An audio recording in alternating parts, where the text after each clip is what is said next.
কুরবানি করার পদ্ধতি কি এবং কুরবানির দোয়া কি? কুরবানির সঠিক পদ্ধতি হলো জবাই করার সময় পশুকে কিবলামুখী করে শুয়ে বিসমিল্লাহি আল্লাহু আকবার বলে ধারালো ছুরি দিয়ে দ্রুত জবাই করতে হবে, যেন পশু কোনো রকমের কষ্ট না পায়। জবাই করার সময় এই দোয়াটি পড়া মুস্তাহাব। ইন্নী ওয়াজহাতু ওয়াজহিয়া লিল্লাযী ফাতারাস সামাওয়াতি ওয়াল আরদা হানিফাও ওয়া মা আনা মিনাল মুশরিকিন। ইন্না সালাতি ওয়া নুসুকি ওয়া মাহইয়ায়া ওয়া মামাতি লিল্লাহি রাব্বিল আলামিন লা শারীকা লাহু ওয়া বিযালিকা ওয়া উমিরতু ওয়া আনা আউয়ালুল মুসলিমিন। এবং অর্থাৎ আমি একনিষ্ঠভাবে আমার মুখমণ্ডল সে আল্লাহর দিকে ফিরালাম যিনি আসমান ও জমিন সৃষ্টি করেছেন। আমি মুশরিকদের অন্তর্ভুক্ত নয়। নিশ্চয় আমার নামাজ, আমার কুরবানি, আমার জীবন ও আমার মৃত্যু সবই আল্লাহ রব্বুল আলামিনের জন্য, তার কোনো শরীক নেই। আমাকে এরই নির্দেশ দেওয়া হয়েছে এবং আমি মুসলমানদের অন্তর্ভুক্ত। কুরবানির পরে, কুরবানি পশু জবাই করার পরে এ দোয়া পড়া হয়।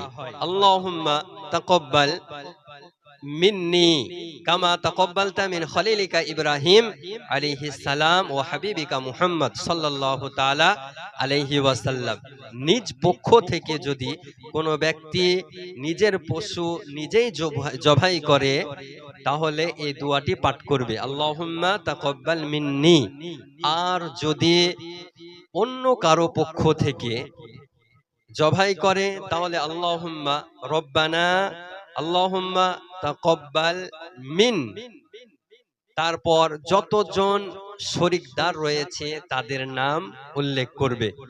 আল্লাহুম্মা তাকাব্বাল মিন্নি, হে আল্লাহ আপনি আমার এই কুরবানি কবুল করুন, যেন আপনার খলিল ইব্রাহিম আলাইহিস সালাম এবং আপনার হাবিব মুহাম্মদ সাল্লাল্লাহু তাআলা আলাইহি ওয়াসাল্লাম এর পক্ষ থেকে কবুল করেছিলেন। আর যদি অন্য কারো পক্ষ থেকে আপনি কুরবানি করেন তাহলে সমস্ত শরীকদারের নাম উল্লেখ করতে হবে। যদিও আপনি সমস্ত শরীকের নাম উল্লেখ না করেন তবুও কুরবানি হয়ে যাবে, কোনো অসুবিধা নাই।